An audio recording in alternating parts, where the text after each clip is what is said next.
Election commission ने PTI को intra party election आइन के तहत 20 रोज के अंदर कराने की हिदायत की है। इलेक्शन कमीशन ने करार दिया है कि पार्टी इलेक्शन आइन के तहत शफाफ नहीं थे। पार्टी इलेक्शन ना करवाने पर इंतखाबी निशान के लिए पीटीआई ना अहल होगी। इसी पर बात करेंगे। सीनियर सहाफ़ी और तज्ज़ियाकार हामिद मीर साहब हमारे साथ टेलीफोन लाइन पे मौजूद हैं। मीर साहब, इलेक्शन कमीशन के इस फैसले के बाद क्या पीटीआई की मुश्किलात बढ़ती हुई नजर आ रही हैं? इलेक्शन कमीशन से बल्ले का निशान ले सकेगी पीटीआई?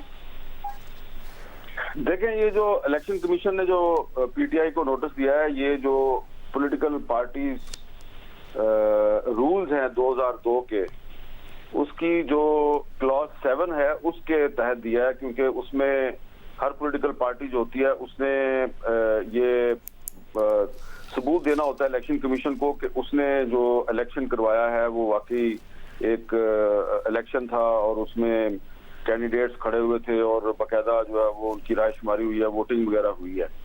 तो इस बारे में अब अगर आप देखें तो ये तो सबको पता है पाकिस्तान में कि पाकिस्तान में जो हमारी बड़ी पॉलिटिकल पार्टीज हैं वो तहरीक इंसाफ है, मुस्लिम लीग नून है, पीपल्स पार्टी है।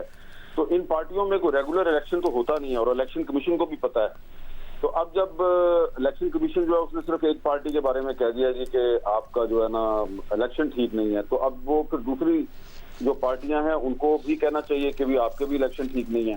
तो लेकिन इनको 20 दिन दे भी दिए हैं कि आप 20 दिन के अंदर जो है वो इलेक्शन करवाएं।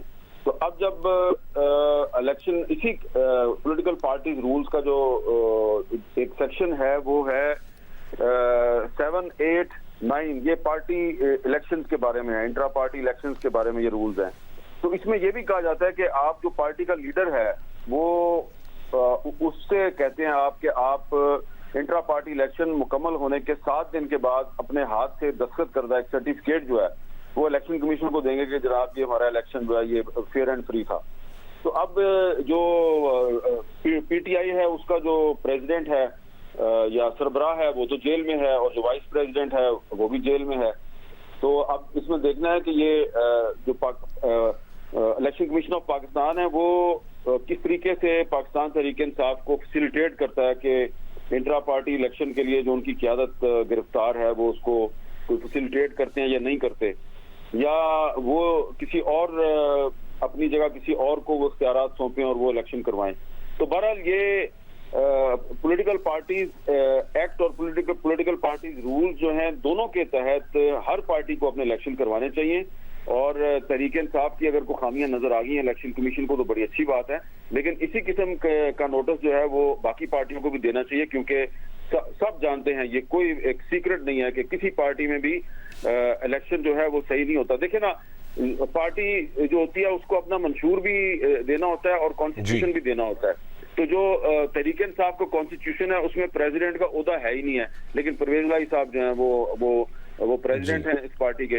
इसी तरह नून लीग जो है उसमें कोई इलेक्शन नहीं हुआ और उसमें मरियम नवाज शरीफ साहब जो हमको एक ओहदा दे दिया गया, तो इलेक्शन के बगैर दिया गया वो भी ओहदा, तो वो भी एक इलेक्शन होना चाहिए, उसका सबूत होना चाहिए। पीपल्स पार्टी में भी बिलावल साहब जो है जलसों में कह रहे हैं जनाब के बुजुर्ग सियासतदान जो है वो 70 साल पुरानी सियासत छोड़ के घर बैठ जाए, लेकिन अपनी पार्टी में भी वो फिर इलेक्शन करवा के दिखाए ना, वहां पे वो भी उस तरह का इलेक्शन नहीं करवा रहे कि जो फेयर एंड फ्री हो। अलबत्ता जो छोटी पार्टियां हैं उनके अंदर कुछ ना कुछ इलेक्शन होता है। ठीक है, बहुत शुक्रिया हामिद मीर साहब आपके तज्जिए के लिए।